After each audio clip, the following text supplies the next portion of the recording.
Welcome into the LSU TigerBait.com postgame show. LSU loses to Auburn. Auburn gets their first win in Tiger Stadium since 1999, and it had the hallmark of the way it ended.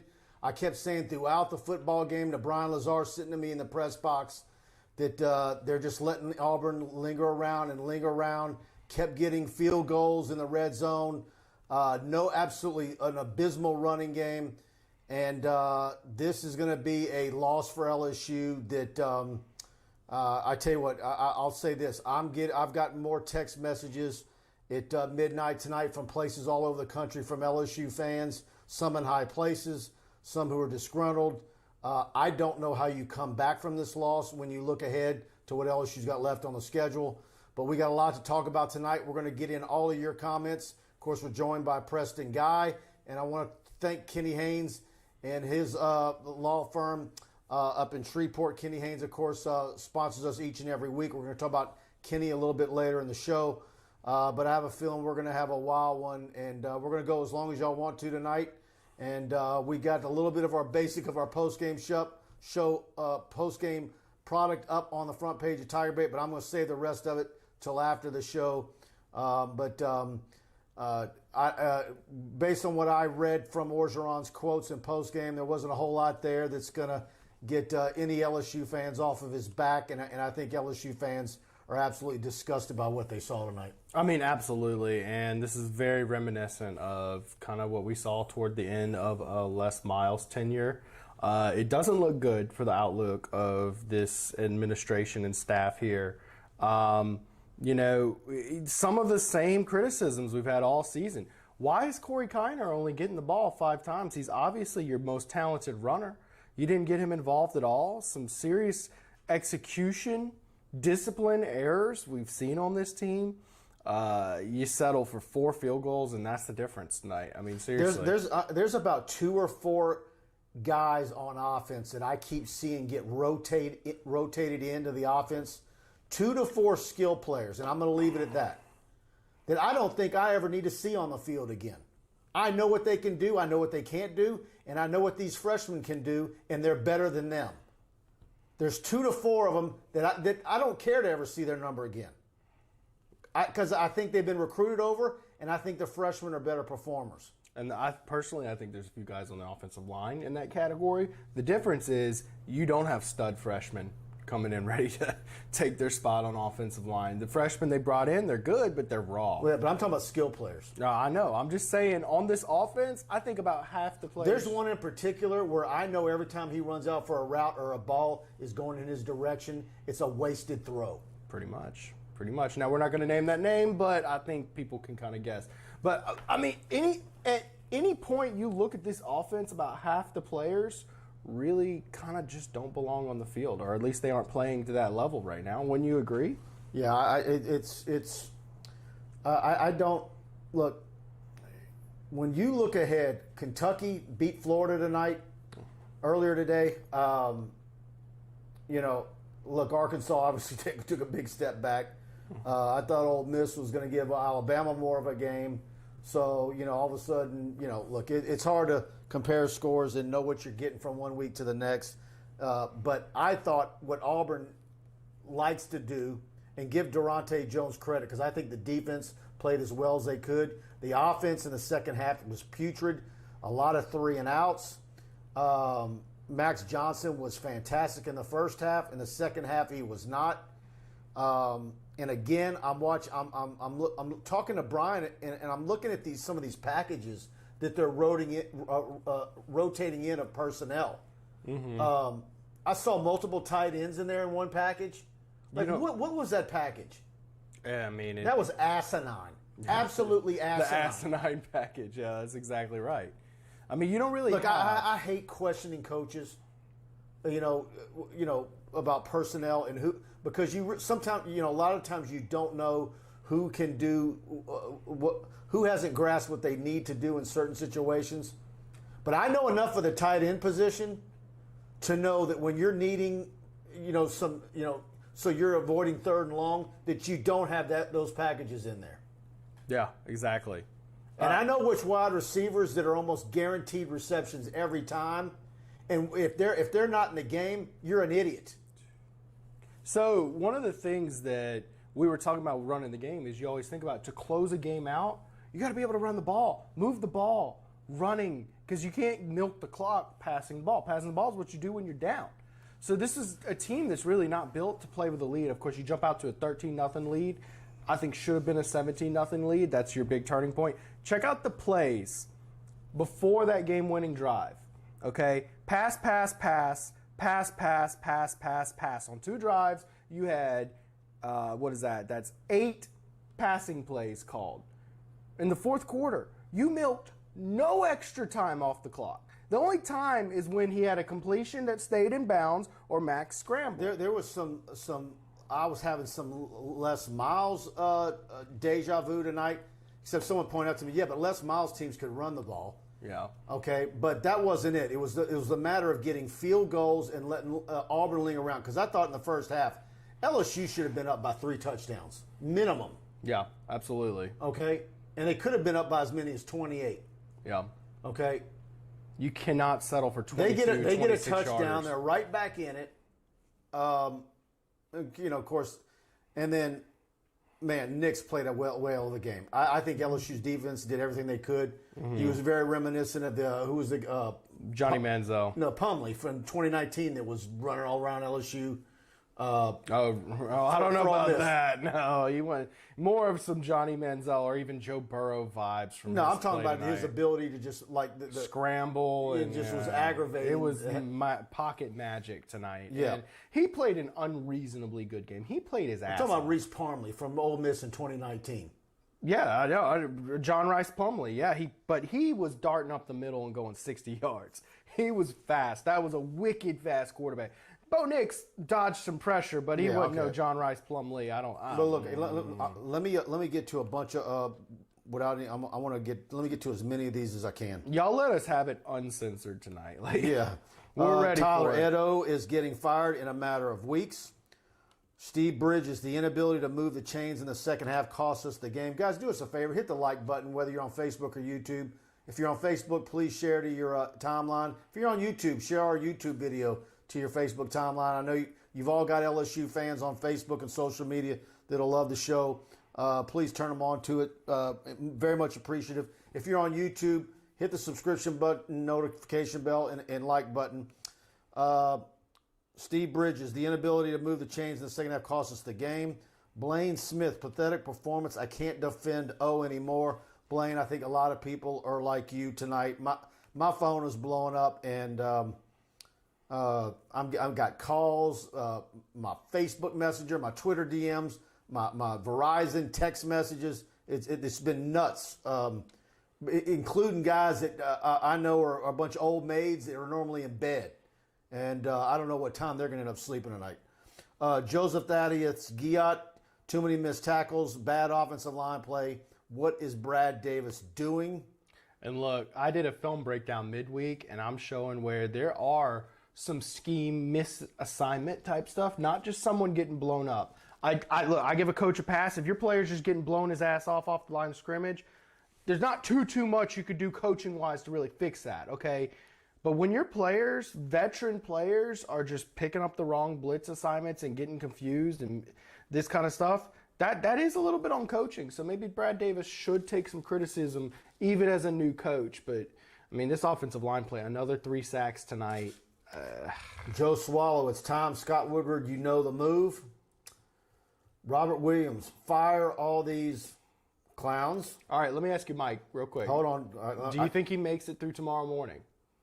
Let's go on record and give the fans what we expect will happen with Ed Orgeron's future immediately. Look, I don't know that. But I don't think Woodward's that guy. I don't think Woodward does that. But I think it's too soon right now, but the leash is tight for sure. Yeah. You had to have this one. I mean, look, they're all you have to have now. I mean, they're just had a big group of recruits there. Brian and Andy Pitton needs to go. I would take the SCLSU Mud Dogs O-line than this one. Tanner Smith, run game is just atrocious. Shanahan got absolutely destroyed all night. He did. He did. Yep. Phil Tittle, Max was horrible after the first touchdown pass. I don't think that's true. Blaine Smith, will not be a head coach by the end of the season. Yeah, there's a lot of debate, Blaine, about whether if things got really bad and there was no coming up from it and he was heading towards 6-6 or 7-5, whether Woodward would make a decision early on him or not. Like we were saying after the UCLA game, and it even just kind of tossed things around. I think the problem you have is O is so integral in recruiting. Secondly, you basically got probably over 2 months, maybe even close to 3, with the caliber of the coaches that Woodward would have on his list if he were to make a move. And then the question is, who is your interim head football coach? And I think that those options are bleak. I don't know. But you might want them to be bleak. Look, then there's some people out there who believe Scott Woodward is looking for any reason, the first opportunity possible to get rid of Orgeron. And so that has some people thinking that he would take it as soon as possible. Well, and the rationale for firing Les Miles, by the way, after the Auburn game in 2016, they didn't want him to have the chance to do enough late season magic to win his job back. And a lot of teams have followed suit with that, okay, if this season's clearly not going where you wanted it to go, get rid of him soon. Yeah, because, Joe Oliva wanted Les Miles' scalp a long, long time. Mm-hmm. And he waited and waited, and Miles would pull it out of his hat, and he'd have the Bengal bells boo-hoo-hooing like they were in 2015. And he got kept for another 4 games, which was an absolute waste of time.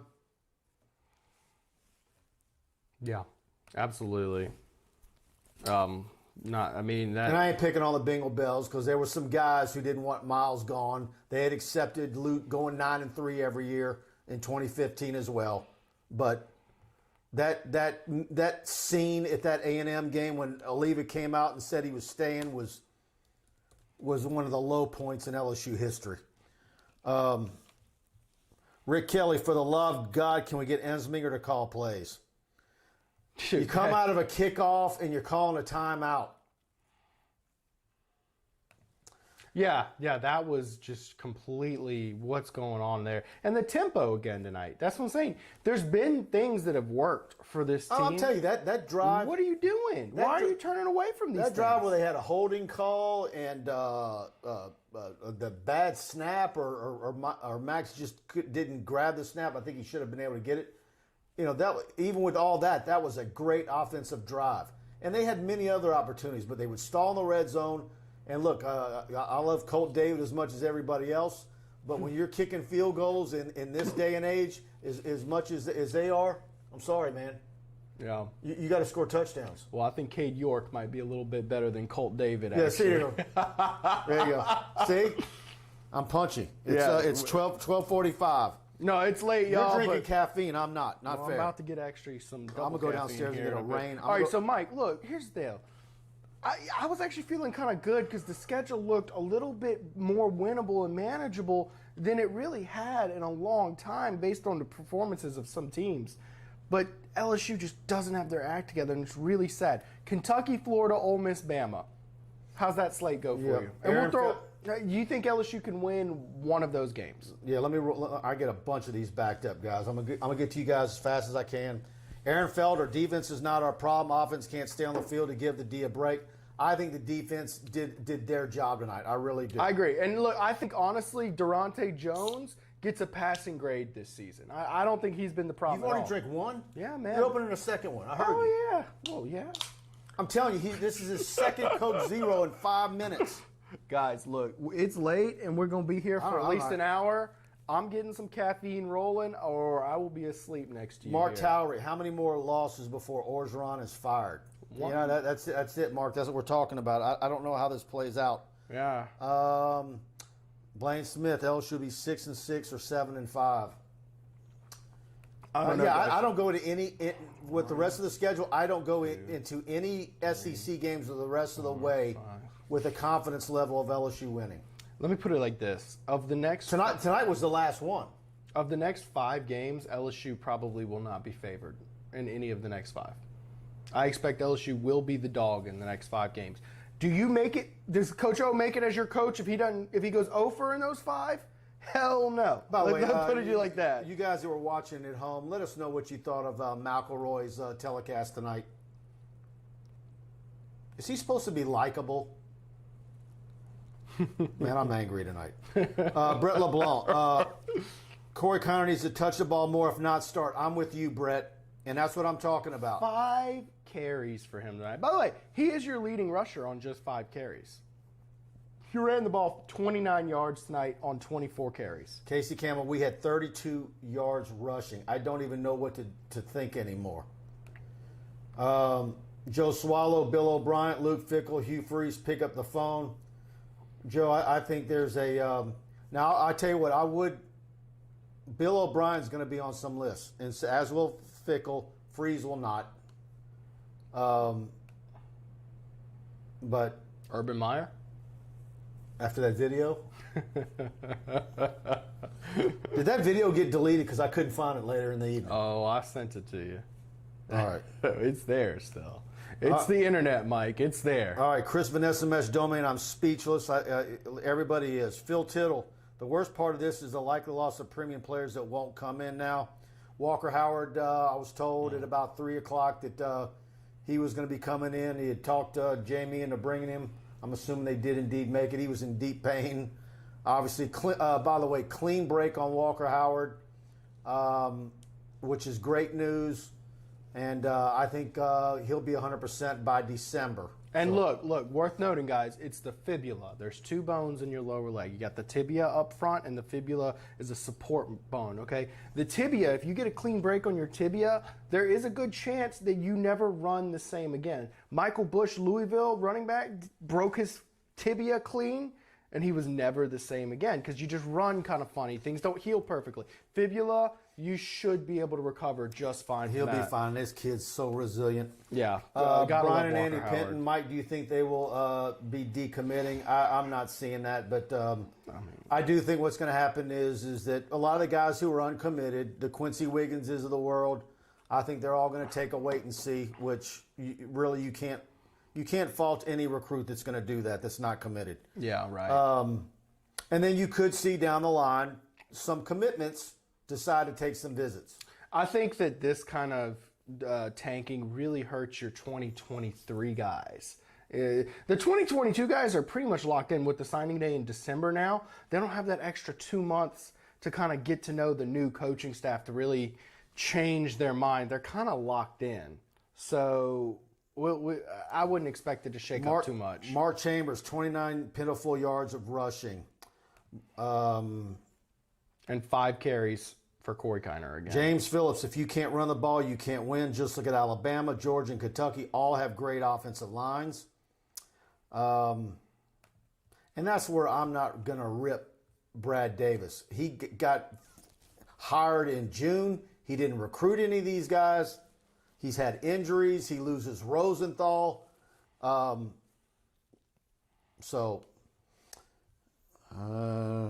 I mean, look, and even so, there's just no excuse for this offensive line. I think it's getting to the point where when things are this bad, it's not just one factor, y'all. I mean, it's like trying to figure out, when a team's really good, was it the quarterback or was it the coach? Well, most of the time it's both, okay? Well, when it's that bad, the coaching's probably not been great. And the recruiting, we've been bashing the offensive line recruiting all season long. It's been a problem. Well, but it's good this year, and that's mainly because of Louisiana. But well, yeah, they're doing a good job right now. The problem with LSU recruiting offensive linemen is you've got the DBU, the wide receiver you've got running backs that come every year. You've got defensive linemen. You've got linebackers littering the NFL. They're everywhere. Whereas offensive lineman has been a sore spot for LSU. And it's like every year I talk about recruiting, I say, look, LSU's going to have a top 5 recruiting class, top 10 recruiting class. And what makes up those top recruiting classes? Athletes, always. So from now on, when you're looking at recruiting classes, go straight to the offensive line category. Yeah, absolutely. Don't pay attention to the shiny object, which is your athletes, because they grow on trees in Louisiana. That's never been LSU's problem. It wasn't LSU's problem in the 90s. Yeah. It's linemen. Trench guys. That's exactly what it is. And quarterbacks, although quarterbacks now are plentiful. Joe Swallow, why is Trey Palmer on the field? I think we might have subtweeted him earlier. Kind of mentioned without mentioning him earlier in this broadcast, if you were listening. Yeah, I mean, you've got a lot of talented young guys. Very talented young guys. And you tried to feed them the ball. Tonight, there was a lot of plays that coulda, shoulda, woulda been. A couple plays to Deion Smith in the end zone where he just couldn't quite come down with them. And that seems like just always the case with Max Johnson. Isn't he always just off by just a hair? What's embarrassing to me, and DMT Zell's back with us, and he's one of our new guys. Been great with a lot of comments for weeks. It's a shame that Auburn is the dagger to O as well. Since 1999 and we lose, Pete's is in over his head. He may be good schematically, but it takes more than that to call plays. It's just, there's certain things that you expect in LSU football. Even when you have a Joe Burrow, you have a Clyde. Even when LSU is anemic offensively, throughout the Les Miles years, you always had a power running game. Maybe they didn't do much, and Leonard didn't do much against Alabama, but LSU was known for running the football. There's two things you expect at LSU: good defense and the ability to run the football. That's right. And that has just not been here this season. And look, I'm having trouble giving Pete's credit for much of really anything this season because it seems to me like he's overthinking a lot of stuff and not executing, having that next play ready to roll. He's very slow on play calling. Tempo's been bad. And, he's not really changing things up. Like, there's no power formations he's given a try to run the ball. And that's a problem. An absolute embarrassing night. If Scott Woodward's attention hasn't been gotten, then we are in trouble. Oh, believe me. He goes to practice. Football is all consuming for Scott Woodward. Yeah, I think Scott Woodward's probably playing a few steps ahead of all of us. Now, does he call the trigger on the coaching staff tomorrow? That's a tough one to call. That's a tough one to call. Conley Brasso, does our coaches know that it's okay to make adjustments at halftime? Yeah. DMT Zell, Jones earned his money, no adjustments on offense, and we didn't go back to Connor after he showed he could move the ball on the ground. Like I said, there are some upperclassmen skill players on offense that it wouldn't matter to me if I never saw them rotated in again. 8, and I'm not going to name the numbers. 12.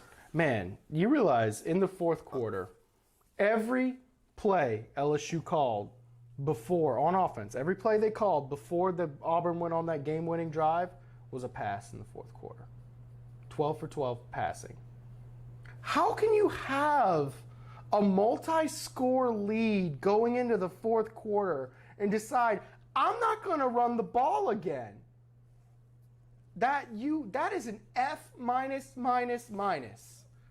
on any coach who sits there and says, I have a 2-score lead and I'm just going to pass the ball. Maybe if we could interview coordinators after games like you can at some other schools, maybe we might have some insight into some of this.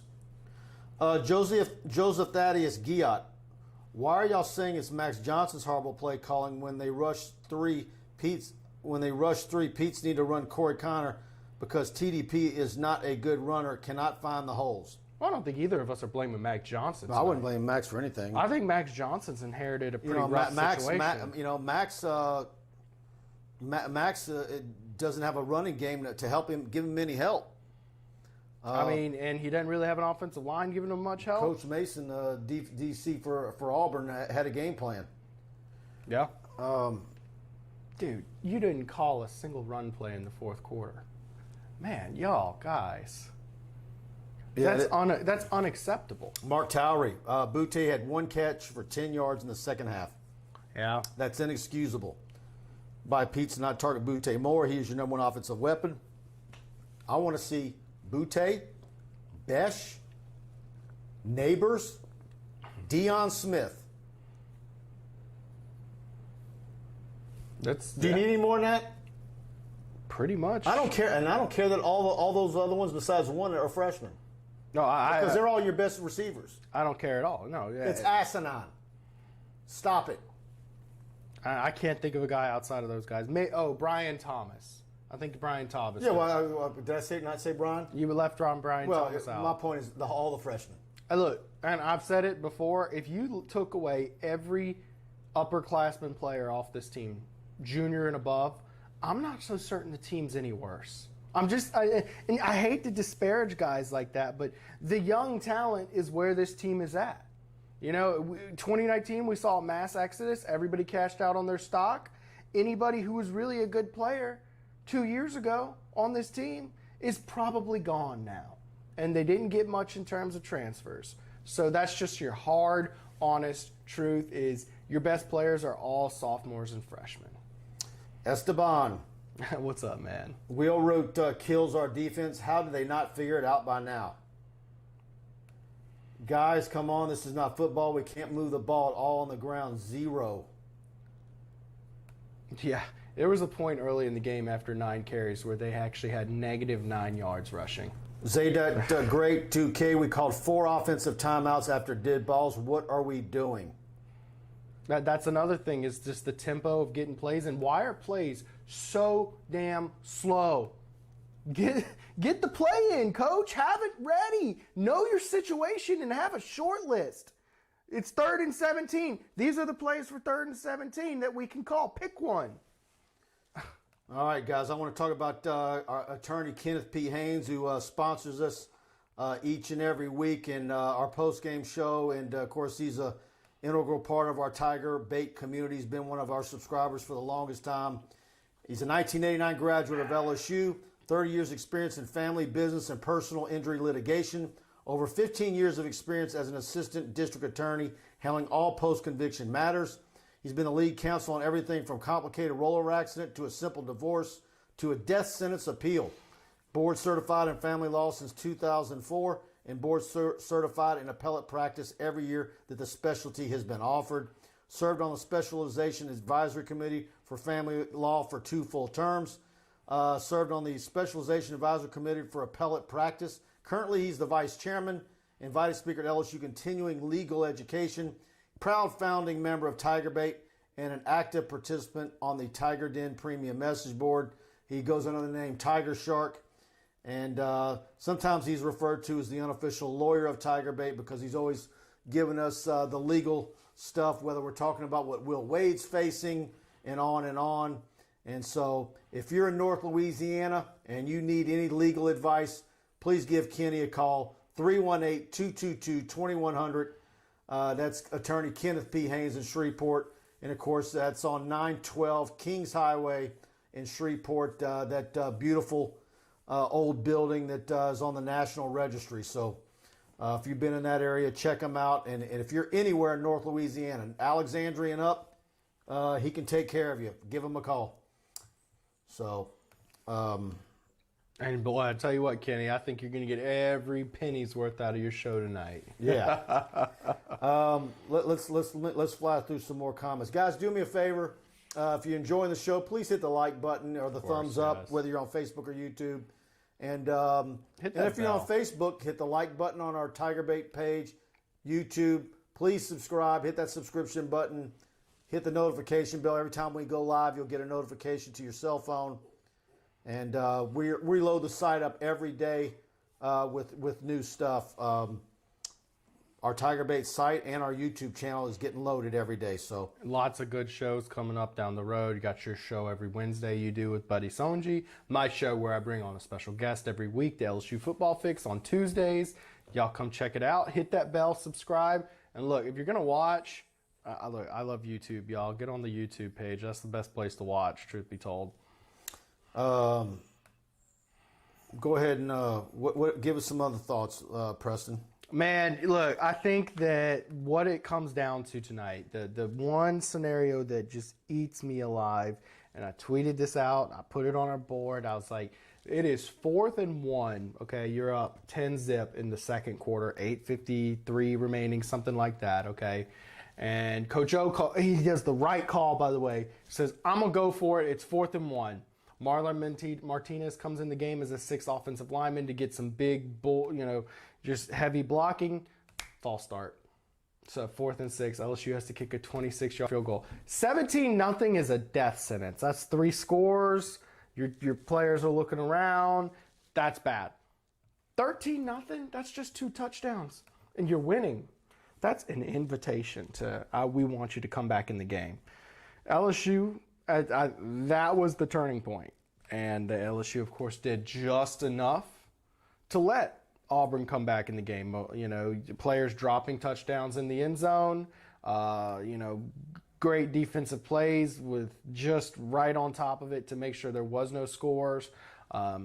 Thank God Cade York was money tonight. 8 for 8 this year on field goals. Because if not, maybe this game isn't so pretty at all if he's 2 for 4 instead. But I mean, yeah, let Auburn come back in the game. And then the other key thing is, I mean, you didn't call a run in the 4th quarter. You know what I felt like during the game? I just felt like LSU.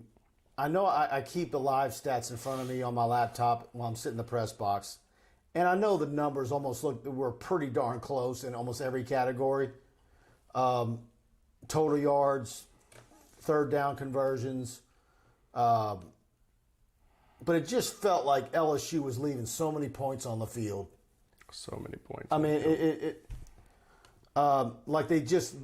mean, they gave the game now to Auburn. Absolutely. I mean, you kicked a 33-yard field goal, a 22-yard field goal, a 26-yard field goal.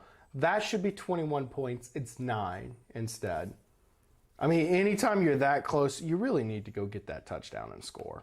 I mean, and a lot of those were very approachable with good downs and distances within the red zone, and they just could not execute. Now, I think a lot of that has to do with an anemic rushing attack. You're one-dimensional in the red zone where they have less field to cover. There is no over-the-top threat you have to worry about in the red zone, and I think that being one-dimensional is killing this team. And coaching staff, I think anybody with a pulse can kind of see there's this guy, Corey Kiner, who can run around and make some things happen and maybe create a running attack, and they refuse to give him a substantial load. We've not seen him get a significant load this entire year.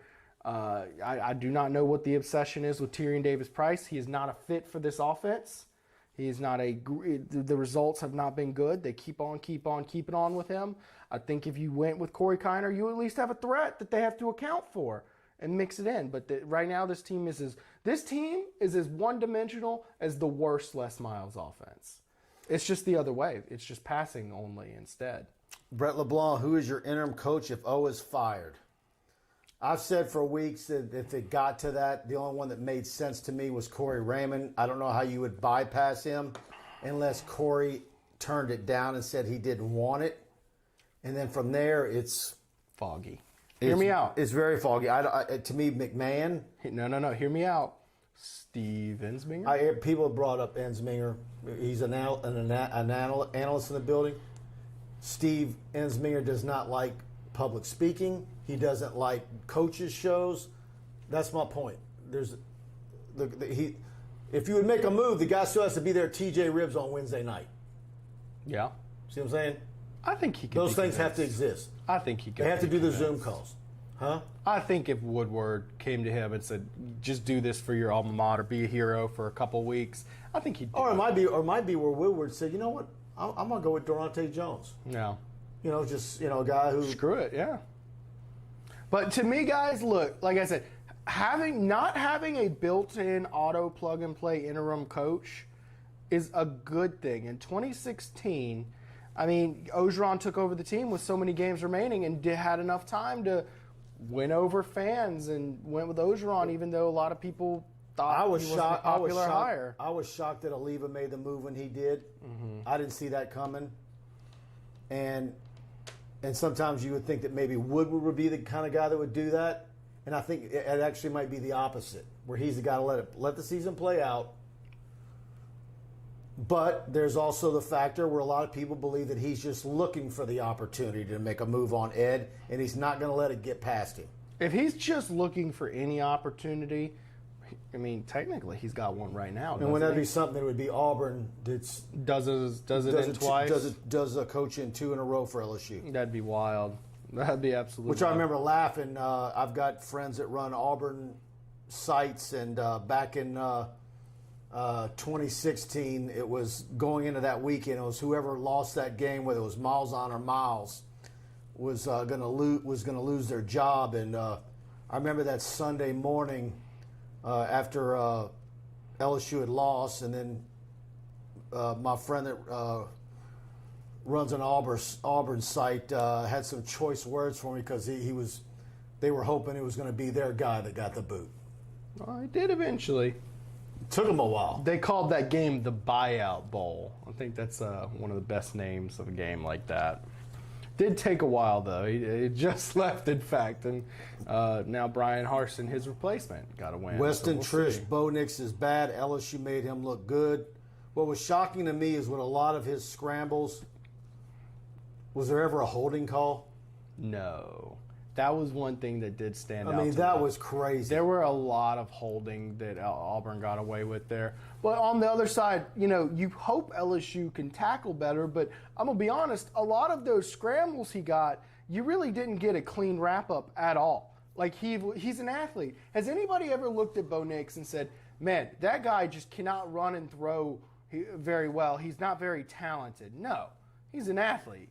He just hasn't really put it all together. Simon Guillory, Mike, what happened with Cedric Van Pran's recruiting? He looked excellent at Georgia. Why wasn't he a big? Oh, he was a priority. They just couldn't get him to come to campus, come for visits. I don't think he was interested. That was done. Kirby Smart doing the NIL stuff before NIL existed. Let me tell you this. I talked to Cedric in the recruiting process, and I remember getting off the phone and talking with Mike and saying, I don't think this guy has any interest in LSU at all.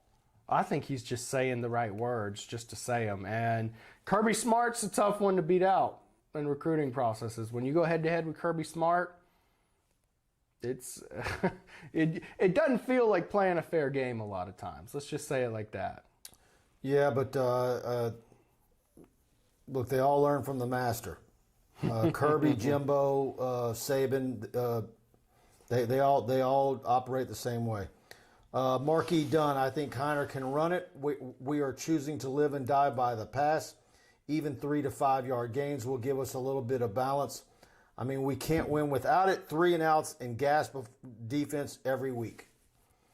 Can't argue with any of that. And have you seen a single draw play call? I was thinking that earlier. Delayed draws, delayed handoffs, plays. Someone in the audience. Middle screens. I mean, I'm not going to say they haven't called a single draw, okay? But someone who's watching this show, let us know if you've seen a single draw, because I'm looking for them. I haven't seen a draw, and that's just basic chess. If you know you're one-dimensional, fake a pass and turn it into a run. I mean, this offensive play calling and scheme, everything is just very, very questionable. Esteban Kiner's the only running back that makes plays with that offensive line. He's the only one whose style is fit for it. I mean, when you have a north-south runner, but you're getting hit on the 1 yard line, that's a south runner.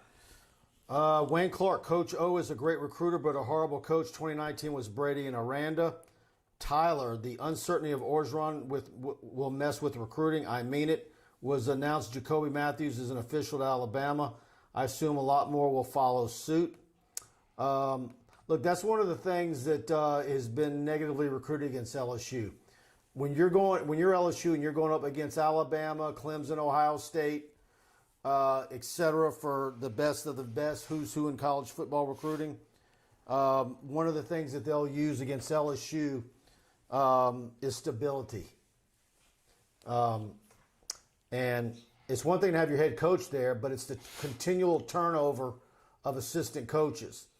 And you get a pass when your assistant coaches are becoming head coaches or they're going to the NFL. You're not going to get somebody on the stability charge for that. But you're going to get the stability charge when you say, oh, I interviewed him this time. Or I vetted these coaches better this time. That's That's where they really get to hammer you.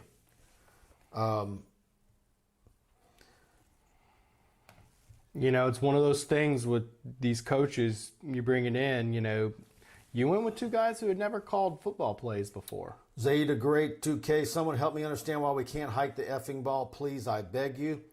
Look, that's one of those deals. You're talking about a guy who's never called an offense before. I think where he's struggling is he's transitioning from someone who's been around it and understands the concepts, but understanding them and executing them in a real life situation are just very different. And clearly those plays are not being called fast enough, and it's just an execution error. Joshua Forbes, I've tried not to jump on the Fire Ed O bandwagon, but it's getting hard not to do it.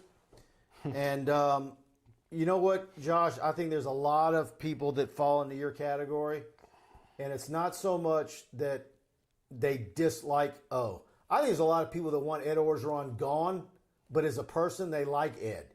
Ed's as a guy that's not hard to like. I mean, everybody likes Coach Orgeron. Everybody that didn't want him even on the list to get the job in 2016. It's not that they didn't think he belonged on the list or be under consideration because they didn't like him. They just didn't think his name belonged there. They thought LSU should have had a more advanced list. Of course, we see what happened in 2019. There was a lot of wins against top 10 teams along the way. Here's the deal. In 2019, LSU fans would have fought a war for Coach O. I mean, they want him to succeed. But, outside of Joe Burrow, his tenure at LSU has not been very impressive. That's just a hard fact. So I think what's happening here, Josh, is it's not so what it is you want to avoid it, or you want to give him the benefit of the doubt, let him see if he can piece some wins together, go on some sort of crazy win streak. But there's a lot of people who are just exhausted. It's the exhaustion of it, the things that just keep happening. So if you're a defender of Ed O, I think that's what happens. You get exhausted by it, and then that's where you're like, okay, if you want to make a change, I'm down with it, and that's how people are. Yeah, I agree. Most people are kind of like that. Jason Derwin, I think we all saw it coming. Just had a want to believe. Josh Walker, hate to say it, but LSU is the worst team in the West. Our only other win this season will be against ULM. That would be an awful season. Yeah, that would be shocking. Christopher John East, is the talent just not as good as expected? 2019 has us spoiled. Absolutely it does. Look, you had a once-in-a-lifetime quarterback in Joe Burrow. We're seeing what he's doing in the NFL right now. And he's a joy to watch there. He's getting it done there with not exactly premier talent in Cincinnati, although they're getting better. And he's fun to watch. And he's smart, and he makes good decisions. But, yeah, you're absolutely spoiled. You had all that talent there, all those draft picks, Clyde, on and on and on. But Mike, that being said, does anybody sit here and expect LSU needs to go 15-0 and No, have a great? no. No one's getting spoiled.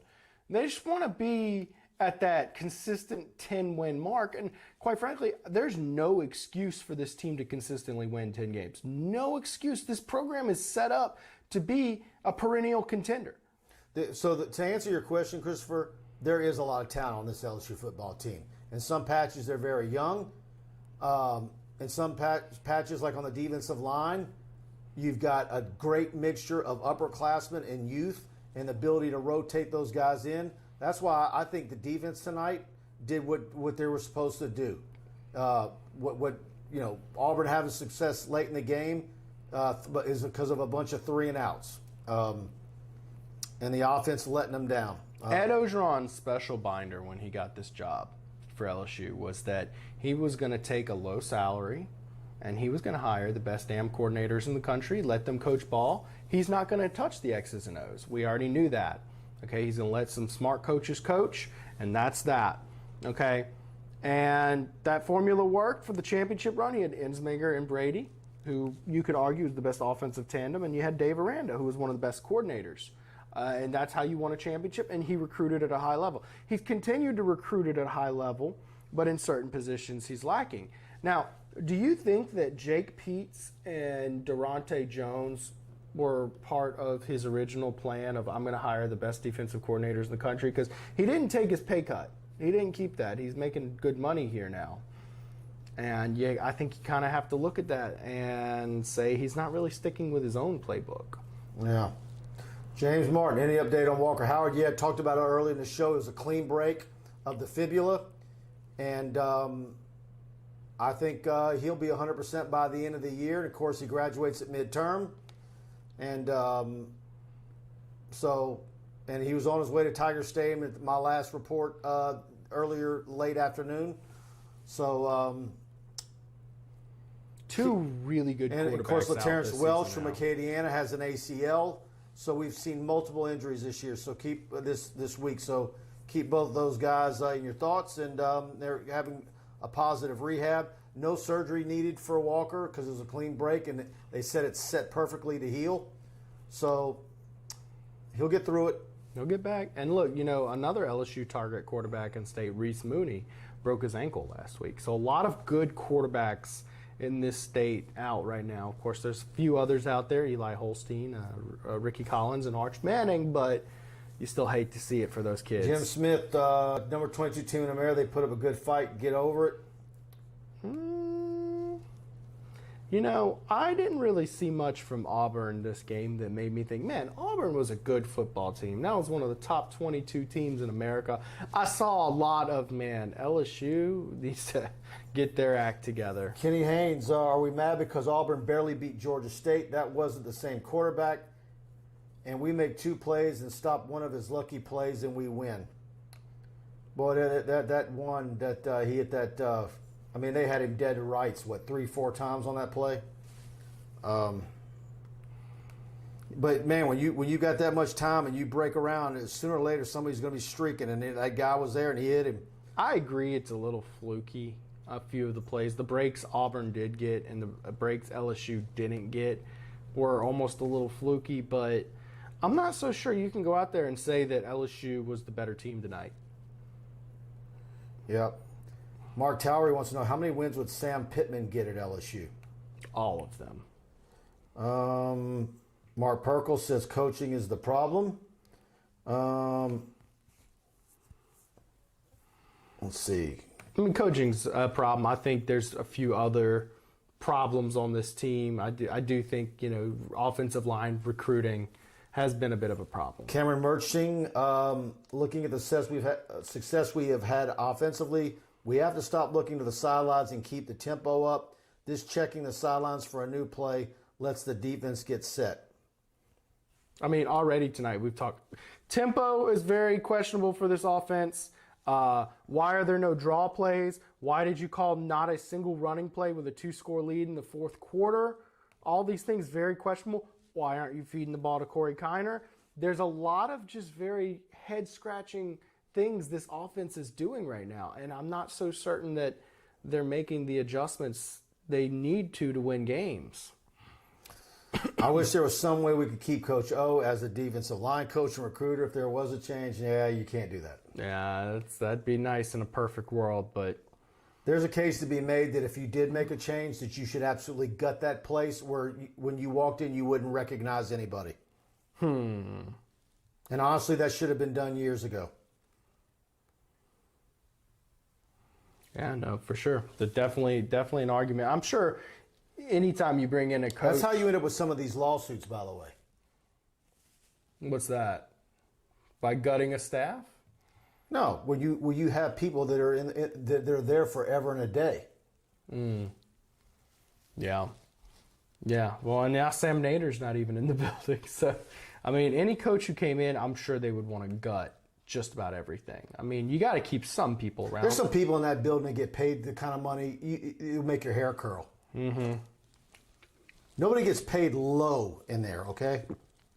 Except for the GAs, the guys like Christian Lockett tour, Well, yeah, and they get their grad school paid for, so it's not a terrible situation for them. But, yeah, everybody in that football ops room does pretty well. Maybe people in the athletic comms building might think differently, though. Pat Mashburn says, great show tonight. Appreciate it, Pat. Tanner Smith, if my wife is cool with it, I'll be the interim coach. I'm scrolling up, guys. We've got a lot of comments, and I know I missed some, so I'm trying to. Look, I just want to say, if you do, Mark Chambers says they don't have an interim coach that makes a grade, and that's very telling. To where, ideally you should be able to say there's 3 or 4 guys that you could name interim coach and be proud of them sitting up there and being the face of your program for a few months. But there really isn't. Look, if they have to gut the coaching staff and they really need an offensive line coach, I just want to say I blocked for the 3rd leading rusher in LHSA history single season. I will coach the offensive line. I feel confident. Aaron Felder, Daronte Jones has been solved, but Jake Peets is a problem. I will tell you this. There are multiple sources of mine out there that claim there's some meddling going on with Jake Peets. Meddling or not, I mean, there's still some criticism that goes directly to him. And I've heard there is a bit of meddling, a little bit of Les Milesing going on. But, I mean, regardless, the play calling, the personnel selection, the tempo, all those things, you don't meddle the time in which it takes to call a play. There's some legitimate criticisms. And, just one thing, I do kind of wonder, you do have Steve Ensminger sitting there on staff. How short is that leash for that coordinator position? Maybe they want to go back because the offense put up points last year. Mike hit the nail on the head, says Josh Forbes. I always do, Josh. The whole place would have to be cleaned out. That was one of the downsides of Orgeron because he was elevated from within, whereas if, he didn't have the political power or capital to make that kind of move. Right. Whereas if Jimbo would have been hired in 2015, that place would have been leveled. Well, and by the way, when I say cleaned out, there are very good coaches. There are very good people in that building. That doesn't mean that everybody in there, but that's people want you. When you make a change like that, it's about changing the culture from zero. Let me ask you this: and building back up. There is one very long tenured coach that comes to mind that would be probably the most desired coach in the country at his position if you let him go. Would you get rid of Corey Raymond if you're a new coaching staff coming in? And that is, the founding father of DBU. No, he's not. That's Nick Saban. Well, maybe so. And by the way, there were some very good DBs in the 90s. All right, there's been DBs all throughout LSU. All right, did you ever hear the word DBU before Corey Raymond? Well, there was a guy before Corey Raymond that started it. Well, I know. No, I'm not talking about the head coach. You talking about Ron Brooks? Or are you talking about one of the players on the field? No. The assistant coach before Corey Raymond. It was Ron Brooks, right? Yeah. It was Ron Brooks. No, it's 1 in the morning. Who was the former Louisville coach? Guys, give me a 2-minute check. Cragthorpe. No.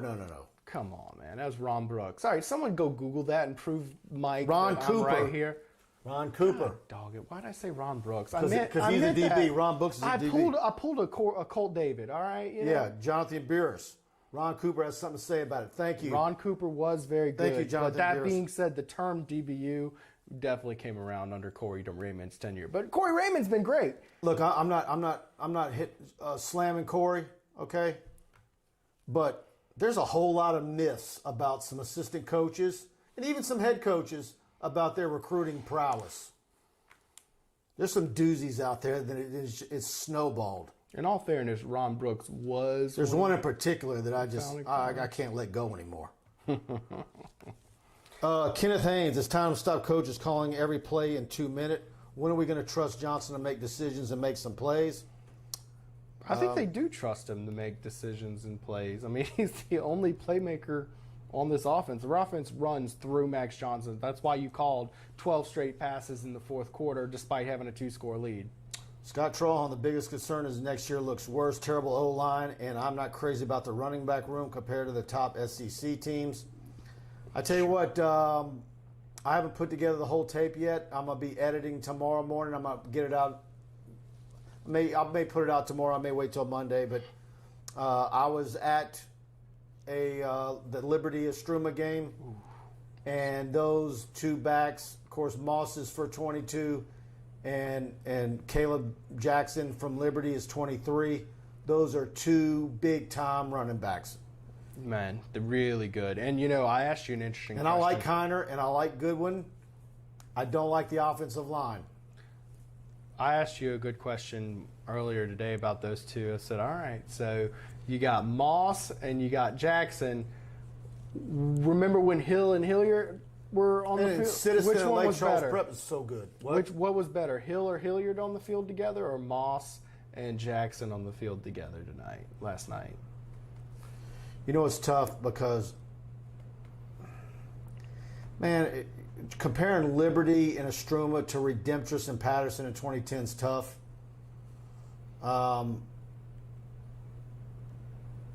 I think maybe those two teams overall were better teams in 2010. I agree. I think Jeremy Hill's career could have been a little bit different had he not had that episode early on. There's some people that still swear to this day that Kenny Hilliard would have been a multi-year all-pro linebacker had he played linebacker instead of running back. Yeah. But my thought is, based on what I saw last night, I think I might like those two better as a pair. I tend to agree. I think it's close. But, man, Caleb Jackson has been unreal I think they're so is Le'Veon Moss. But, man, that's so hard. But it's a good conversation. I think they should both be considered. Plus we know what Hilliard and Hill did at the next level. Right, of course. So it's a little. And both will play in the NFL. But those guys are beasts. Ryan Thibodeau, I am mentally and emotionally fatigued. I think we're all. Dwayne Dakota, you have to recruit the transfer portal for offensive lineman next year, absolutely, and they plan on doing that. Mm-hmm. Brett Hunter, the only problem with firing a coach, especially this year, is it hurts recruiting, not just in-state, but overall. I don't think, look, I'm not making these statements because I'm setting the table and saying I'm pro-fire Ed and all that stuff right now. But Ed's got to be feeling pretty on a slippery slope. I'll say that. I think Ed has higher expectations on himself too. But I think the one thing that I don't think it would hurt you in state. I think it would hurt you out of state.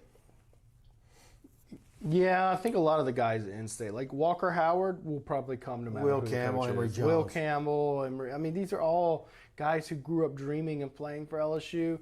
The out-of-state guys are always the tricky ones. Are you serious, sports? Blake Ruffino says he's mentally exhausted. Everybody's exhausted, worn out. Yeah. It's 1:30 in the morning, too. Probably physically worn out, too. But that's okay. We still have over 100 viewers right now, huh? Pretty good audience tonight for a 1:30 show, huh? Appreciate y'all for supporting us tonight through this. It's time to start talking about Urban Meyer if he's fired from Jacksonville. Well, he won't be fired. Yeah, unless that little video that came out tonight. I will say this: the odds of him coming to LSU dropped a bit with that video coming out tonight. Then he'll come to the SEC, and Saban will lay one on him, and then he'll start doing his Fred Sanford routine all over again. This is the big one, Elizabeth. Well, but hey, he'll win a national championship before that happens. No, we want someone who has certified good health. Yeah. Look at this. Steve Simmons, O-line is soft as diarrhea. Ooh. No one can win with that. Why do you think Bama pays top dollar for offensive linemen? Yeah. Ryan Thibodeau. I like it. Remember the wide receivers in 2019? They very seldom left the field. Man, and what's sad is they have a rotation going on this team where they rotate a lot of players, but that gets very frustrating when there's very clearly some players who are better than other players and they're rotating them in and out, and there's just a substantial drop-off. You need to keep your best players in the game until they're tired enough where they can't perform as your best player. Coach O makes more money than the entire Coastal Carolina staff. Greg Price, a smart man, obviously. Mike is always spot on. Preston, not so much. No, he says just kidding. Come on, Mike. He's just kidding. Come on. He might be onto something. No, he's just kidding. Brett Hunter, not sure if I missed it, but I see an offensive coordinator that doesn't have any confidence in calling plays, and the offense sees it, especially the offensive line. No excuse for delay in play calling. Spot on. I mean, absolutely. Tempo, play calling, lack of variety. Why aren't you mixing in some power I formation type stuff to be able to force a run game through? He is one-dimensional. He does not care. It's a problem. Marcus Stewart, if Ed was named interim coach, anybody can be the coach. Chewy, Deion Sanders. It's an interesting one. I don't see LSU going for such an unproven guy. Georgia or Bama so far? Yeah, That's a good one. boy, they sure are separated from the rest of the country, I think. Yeah, I agree. I think they're both Georgia. in the playoffs, regardless of who wins. But if you're assuming they're all both going to go undefeated, and then play in the SEC championship game, they're both in the playoffs. This is a year where the BCS would be a better setup because, let me tell you, it is Georgia, Alabama, and then a wide drop-off. I do not see anybody coming close to those teams. I am excited for the SEC championship this year. I take Georgia slightly, I'd say. I'd say first assistant to beat a Bama team this year because they're pretty darn good. Chewy taking Kiner out on one run in the fourth quarter was a joke. Man, he got his first carry in the third quarter. He says and all, broke it off for all 11 yards. shotgun pussy BS. Yeah. Well, that's what I'm telling you. There's no under center formations. And, you know, when you're struggling to run the ball, why aren't you trying something like that to get something going out of this running game? Because very clearly this running game is anemic. I don't think you've had a game where you've ran for 150 yards yet. It's bad. It's terrible. Jackson Carter, David Shaw, Brandon Reese. Woodward is under pressure to make a move at this point. Do we have a damn fullback? Yeah, no, that's not something they're recruiting anymore. Well, I'd like to see give Tyrion Davis-Price a chance at fullback. He's lined up at fullback a couple times in his younger career. Hired Derek Mason as defensive coach. He shut us down. If you remember last year, there was some talk about should O go after Mason last year. And let me tell you the reason why. But I like what I've seen from Daronte Jones. Yeah, let's say Daronte Jones isn't the problem, but I don't think Coach O's ever going to go after a guy like a Derek Mason with SEC head coaching experience. And I do think that's a major problem. Look what Saban's been able to do. You think Saban gives a rat's ass about if the coach is a good coach who may be capable to take over the reins if something were to go awry? Hell no. He's got Bill O'Brien on his coaching staff right now. Steve Sarkisian has been on his coaching staff. He makes his place the rehabilitation clinic for failed coaches. That's what he does. Coach Orgeron, I mean, has he hired a single coach where you look at him and be like, yeah, I could see him staying there a couple years and before becoming a head coach? Maybe Dave Aranda, but he didn't hire Dave Aranda. Coach O hadn't hired a single guy with head coaching experience that I can tell. Dwayne Ducote, would Woodward go for a top-notch NFL assistant coach? I don't think so. I think his MO would be Chris Peterson, Brian Kelly, guys like that. I think that would be Cristobal, Yeah. Fickle.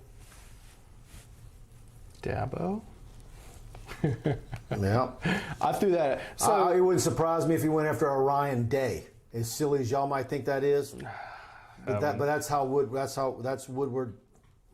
that's the kind of, I mean, he goes for the biggest splash hire he can, and anybody whose agent is willing to listen. But I immediately thought week one, I said, wouldn't it be something? He hired Chris Peterson. He stepped away from coaching. He's been out of it for a few years. He's on the set of Fox News College Game Day, the day that it's the LSU-UCLA game. He's sitting there on the set. And, you know, because what did he do in baseball? He went and talked to Pat Casey, you know, a guy who'd been out of baseball because it's free and clear. You're not having to do any buyouts. You're not worried about buyouts. They can hit the ground running on day one. You're not waiting for some hot shot that might be in the playoffs or wants to coach his team in a bowl game when you've got a top class for the 2022. So you can see what I'm saying? Well, and there's some questions about Chris Peterson. He's been a West Coast guy his entire life. Is he going to be a culture fit? Is he going to be an SEC guy, or is he, just it's going to be square peg, round hole? That would be your obvious concern with Chris Peterson. But you look at the career body of success he had building Boise from nothing and taking an 0-12 Washington team and building them into what they were.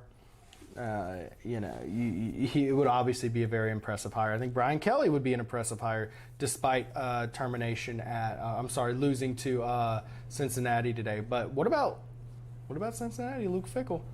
Scott Trawl, I think Coach O got a bad reputation after Canada and even Dave Aranda, and he had a hard time after that in getting the best coaches. Yeah, there's been one home run hire. That's right. It's Joe Brady. And you lost him after 1 year. And, that's one of those things I sit at and look at. And Dave Aranda was told to go look for a job. I don't know why. Because he didn't like the 3-4. He wanted to run a 4-3. Yeah, but I don't know. And he was aggravated for most of 2019 because of the yardage they were giving up. Well, now Dave Aranda's won more games than Orgeron this year. Which, in the Joe Oliva era, that's your number one candidate to replace Coach O. Would be, man, look at Dave Aranda, what he's doing at Baylor. Blake, Casey the Rudy Poo.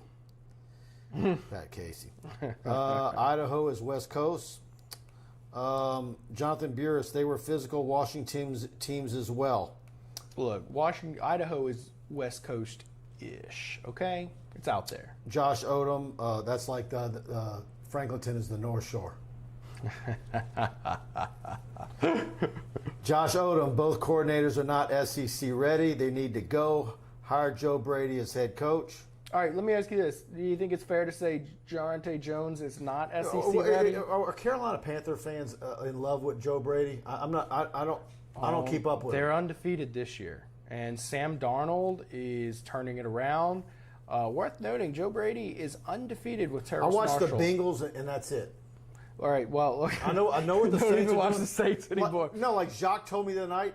Juice said, he goes, I said, man, do you get to go to Jacksonville? He goes, man, they're playing in New Orleans this Sunday. Oh, he goes, you really don't watch this. I do. Like, no, man, I go to high school games Thursday, Friday night, college football day on Sunday. I want to watch the Bengals and Joe Burrow and Jamar Chase. I used to tune a little bit to Saints here and there, and I'll look at the scores and see what the LSU guys are doing, but that's it. All right, guys, comment right now. Bengals, Saints playing. Let's just assume they play tomorrow. All the marbles on the line. Don't do that. Who are you rooting for? Don't do that. Not you. I want in the comments because I think there's actually a surprising amount of people who love Joe Burrow more than they love their New Orleans Saints here. But I don't know. Maybe we're wrong. I'm going to tell you this. Joe Brady is undefeated with Terrace Marshall on the team.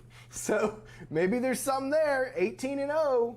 Franklinton is not the North Shore, Blake. Scott Trawl says Cristobal would be his guy. He's a lot of people's guy. And there's a lot of Alabama fans that say that was the guy they want if Saban were to retire.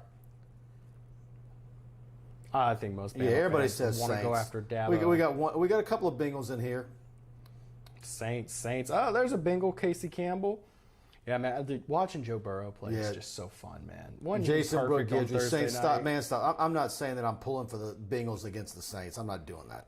I don't know. I wear a Saints hat almost every morning. So. I bet you about 1 out of 5 people in this chat would be saying Bengals right now. Brandon Reese, in a perfect world, I wouldn't mind Ryan Day.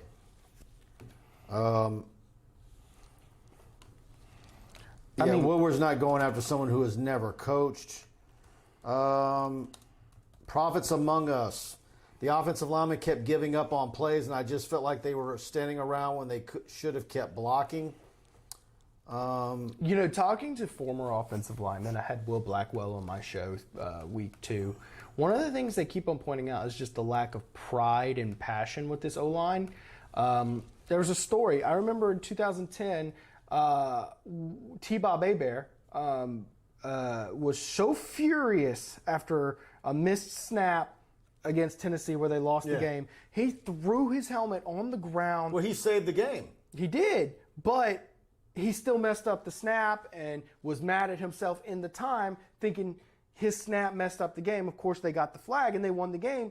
In the locker room, I remember I got to go in the locker room after that game. One of my buddies there, they really wanted him, so we went in the run. And T-Bob's like, dude, I completely broke my helmet, slammed it on the ground. I was so pissed. Put it back on, played with a broken helmet, and won the game. That's the kind of pride and passion these guys used to play with, and they don't. The alumni are calling them out. They don't see it out of this unit. They see a lot of, well, I messed my blah. Okay. Andy Whitaker next weekend may determine Coach O's future at LSU. I know a lot of fans are going to Kentucky. That's for fans that go on all the road trips. Kentucky is most of them say that's the best trip of all, and we saw what Kentucky did to Florida today. So, and LSU plays Kentucky and Florida the next 2 games. So, this could be a rough patch. Kentucky doesn't look like a gimme anymore for sure. Austin Shoemaker, Max Johnson cannot throw the ball to the right side of the field. The offense is so predictable on what's coming. It's simple. Has anybody charted that? Well, charted what? Him throwing to the right side of the field.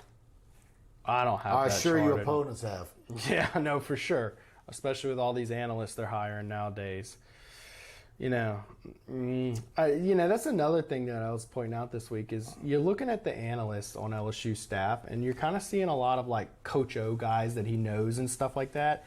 Man, Alabama is hiring some legit analysts on their team, and I'm wondering, maybe a few of these analyst positions. He's got a couple of his sons on the staff and things like that. Ensminger's kind of good old guy, just kind of chilling there.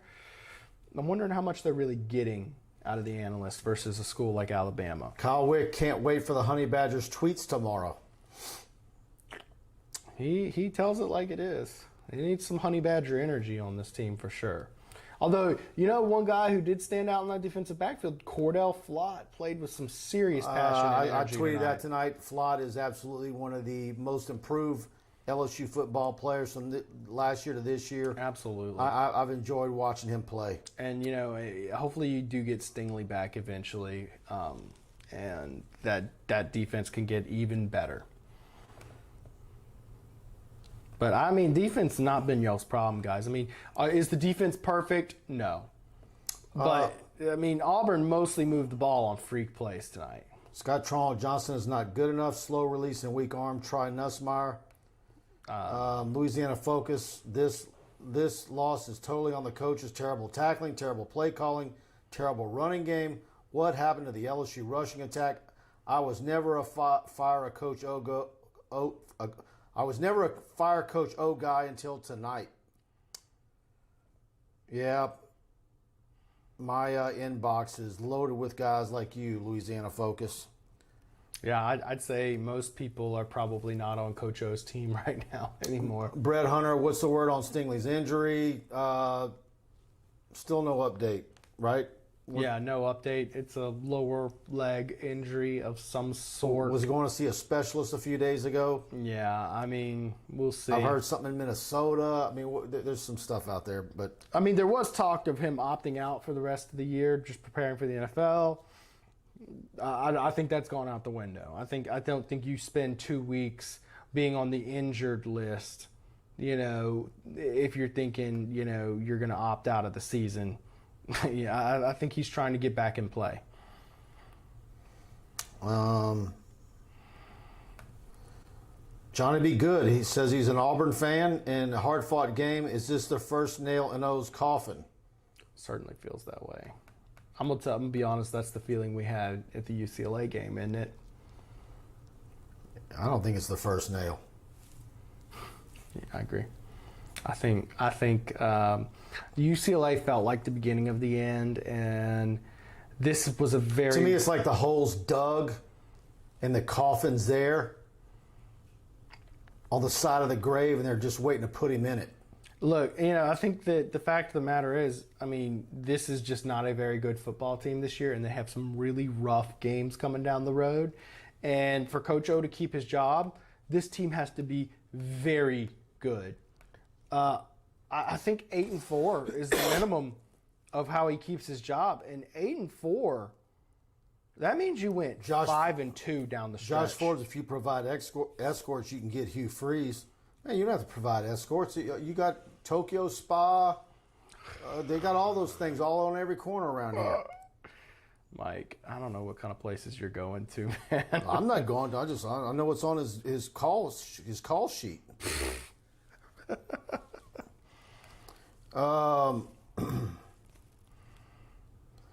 Frankton is definitely North Shore, although people think they're Mississippi. It's really just southern Mississippi, if you think about it. To me, you're on the North Shore if you're within 25 miles of the actual Pontchartrain. Right. Franklinton's just southeast Mississippi. Southwest. Boy, he's going to fight you now. That's okay. Monroe is just southern Arkansas, which is worse.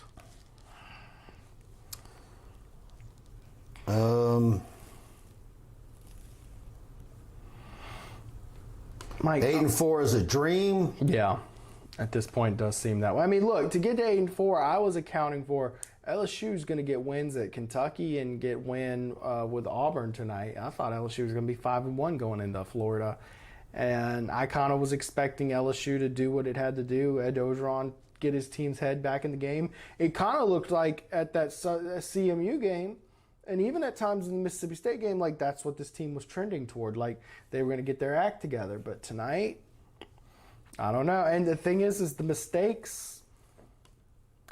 These mistakes are fixable, but they're not fixing them. Dude, you cannot go out in the fourth quarter with a 2-score lead and not call a run. Preston, if your offensive line can't run block, how do you fix that? Well, I'm gonna tell you this. In looking at film and really crunching it, yes, there are some plays where interior offensive linemen are absolutely getting blown the frick up, right? But the biggest fear is seeing LSU in a 4th and 1. Absolutely. And look, on 4th and 1, I have no confidence they rolled out an extra offensive lineman on 4th and 1 and they jumped off sides. The discipline is so piss poor on this team. So piss poor. And then it was 4th and 1 and on the 2-yard line, you're really sitting there thinking, what's the play call even going to be? Are they going to try to go with Tyrion Davis-Price and see if he'll do his 3 yards in a cloud of dust? He's going to roll out Colt David again. Colt David, right behind the back, huh? I really don't see the creativity to go into a bag of trees. Have you seen any creative play calling this year? Oh, wow, they really caught him off guard with that one. No, none of that. This is a stiff offense. Aaron Felder, top 3 if a change was made. Fickle, Cristobal, Campbell. That would be on any website's hot board. Those 3 would be on there. Yeah. And about 5 or 6 others. Man, is it just me, though, or is it the Woodward hype of hiring a coach? You're almost disappointed. Those guys are already so attainable. You would expect any AD to go after those guys. I think Woodward's going to put a splash out there. Get someone like a Chris Peterson you don't expect. Andy Whitaker, Mike, will Buddy have a heart attack on Wednesday night's TigerBait Live? I have a feeling Buddy's going to be extra spicy after he took a week off. I think that's why he took last week off. He pulled an Urban Meyer because he knew he had a feeling that he might be getting LSU after an Auburn loss. Gary Williams commenting Urban Meyer. Yeah. I think that's the name. Look, he's just a proven winner. Champions at multiple destinations, went undefeated at Utah in 2004. Josh Odom is saying what I'm saying. Butte, Besh, Thomas Jr., and Neighbors. That's it. No one else should be targeted in the 3rd and 4th quarters besides those 4 guys. That's what my rant was at the beginning of the show. And Kiner. Please give him the ball. He's talking about receivers. I know he's talking about receivers, but I think they're doing a much. Jack Besh caught 7 balls tonight. Your next leading catcher was Butte with 6. Then Brian Thomas with 5. I have 3 or 4 offensive athlete numbers in my head that I don't need to see in the second half of a close ball game. Are any of them below the class of junior? Like the sophomores, freshmen, we're good with all those players, right? Actually, none of them are, except for Butte. All the rest of them, You're saying if they're older than a sophomore, you don't want to see them, right? except for Butte. Well, Butte's a sophomore, right? I'm saying the juniors and above. Butte's a junior.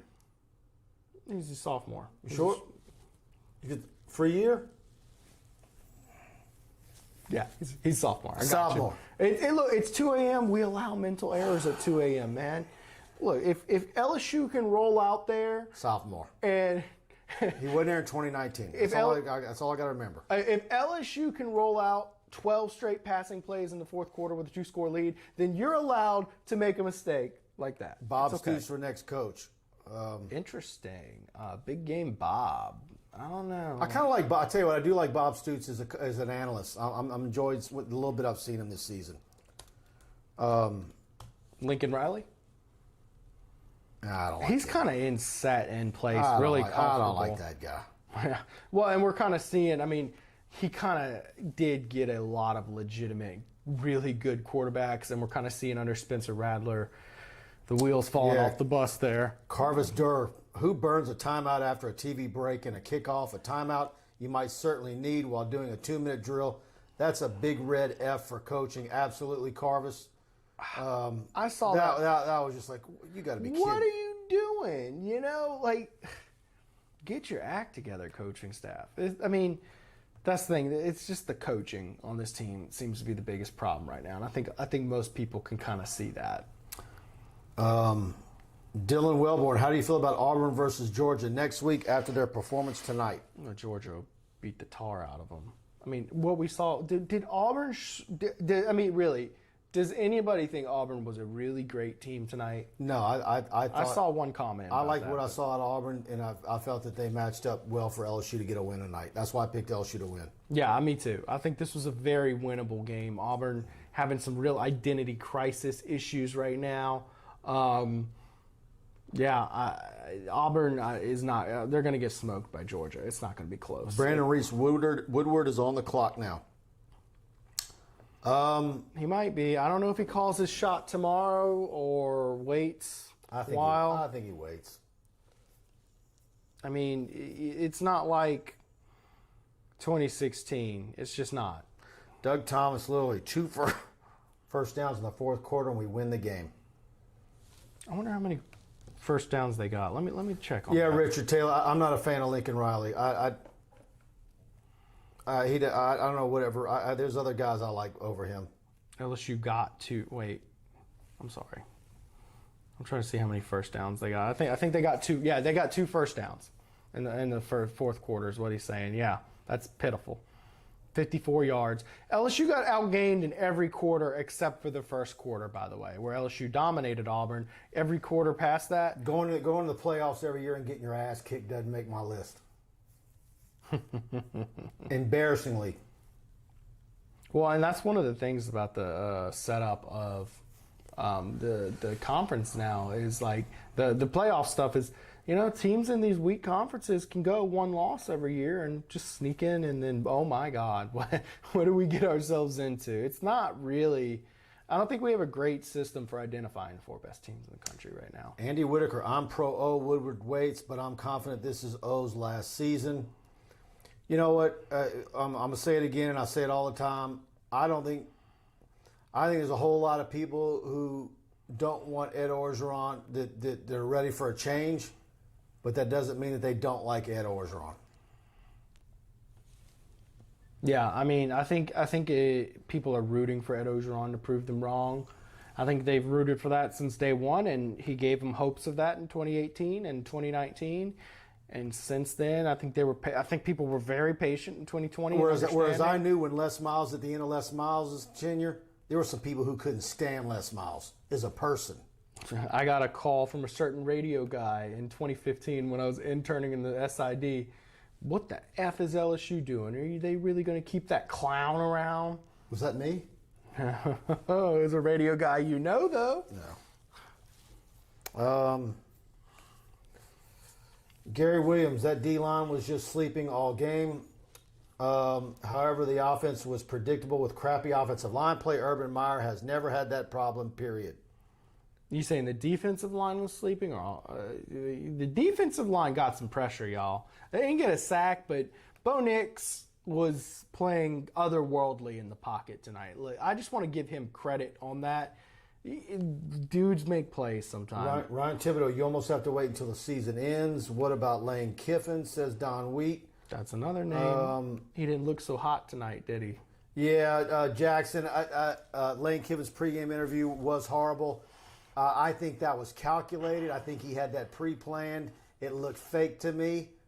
And I think he wanted some sort of viral moment that he would have in his holster if somehow he won that game. And then he would be like a folk hero forever and a day for acting like that in pregame and then beating Alabama. I think that was pre-planned. I believe that. Because that's what it looked like to me. Yeah, he literally said, "Get your popcorn," and threw the mic. Like, I believe that, but I mean, God, that team was getting just smoked all game long. It really. And by the way, I think the CBS guys let him off the hook. They probably should have hammered him. I didn't really mind it that much. All he did was kind of toss a head. That's rude. All right, look, let's not be Rudy Poo snowflakes. But can we just let people do stuff and not be all offended about it? You're representing your program. I just wasn't bothered by it. Yeah, Brett, I'm not a big Lane Kiffin guy either, but I know. Well, I've got a buddy of mine who he just says, "Man, can you imagine Lane Kiffin with Walker Howard?" Ooh, that is kind of. That's all he talks about. That is a little. Whoo. Let me ask you this: so, outside of winning a championship, what's the number 2 priority for any LSU coach? What's the number 2 thing that you want to accomplish at LSU? Winning a championship, sure. Number 1. What's the second thing you want to do? You want to beat Alabama, right? Well, that comes with winning a championship. Yes, but I mean, winning a championship is the number 1 thing on paper. You want to beat Alabama if you're a coach at LSU. What are Saban's former assistants' record against him? 0-24, right? You don't want to hire. Okay, I see where you're going. You don't want to hire a assistant, I don't think. Brandon Reese, I think Woodward goes after a Saban type of coach in terms of having a business as usual type of mindset. And that's what he got in Jay Johnson, the baseball coach. He is very much reminiscent of Nick Saban as a baseball coach. And look at Kim Mulkey. Mm-hmm. I mean, Kim Mulkey is basically like hiring an Urban Meyer in his prime. Yeah, Brett, that was what I was thinking when he was asking that question. Sustainable success. You want stability, sustained success, graduation, limited off the field stuff. It's hard not to have zero, but you want the program to be something that all your fans and supporters and donors are proud of. Let me tell you one of my major criticisms of the original O hire. I haven't really taken back to this take in quite a while, but one of the big negatives of Orgeron was that he doesn't have any scheme, X's and O's, all that stuff. He's completely reliant on his coordinators for that. The problem with that setup is you are one bad coordinator hire away from 7-5 at any time. Because coordinators, the reality is they're going to be with your program 2 years and gone, if that. Recently, it hadn't been even 2 years under Coach Orgeron. So we're having this rotating carousel coordinators, and he's having to rely on making big hires to make his thing work. And his hiring's been pretty god-awful. If he's had one grand slam, one average guy, and the rest has been bad. And I guess you can throw Daronte Jones in that average category now. I think he's been okay. But that's where we're kind of at, is he's relying on his coordinators and not keeping them around. If you wanted to truly be successful under your format and playbook, Coach Orgeron, you would have thrown the bank at Dave Aranda and not kind of encouraged him to head out. And you would have thrown the bank at Joe Brady and tried to keep him around. Say, look, you ain't got to recruit. Just be the best coordinator in college football. Come on. And you didn't do it.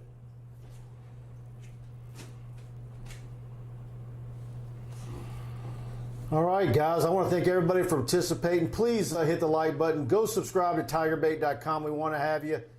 And we've got a lot coming your way on the site. I'm going to be reaching out to all the recruits tomorrow who were on campus today. And you might be surprised. I think there's a lot of kids who had a great time, even though LSU lost.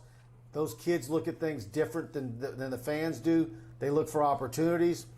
So go to TigerBait, subscribe. We're going to have all that for you tomorrow. And Preston will be here Tuesday night live. I'll be here Wednesday night with Sanji. And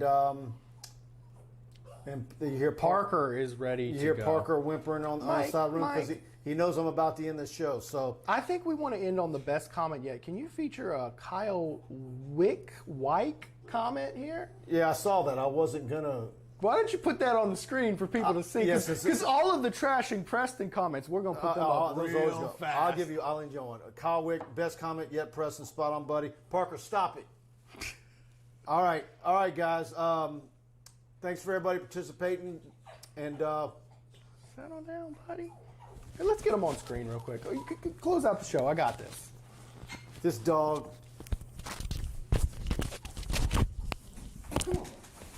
All right, guys. Parker's going to get a little scream time. Then we're going to shut this down here in a second. Come on, Parker. Look at this beautiful guy. Look at him. Man, you move around like there he is. I got a mop. Hey, buddy. See, he's good now. Go ahead, close out your show. All right, guys. You want to switch chairs like Kyle was suggesting? No. We're good. All right, guys. See you guys on the other side. Go subscribe to TigerBait, and we've got all your post-game coverage of this one and a lot more coming your way on TigerBait.com. And thanks to everybody, all you guys, for participating. And good night. Y'all have a great night.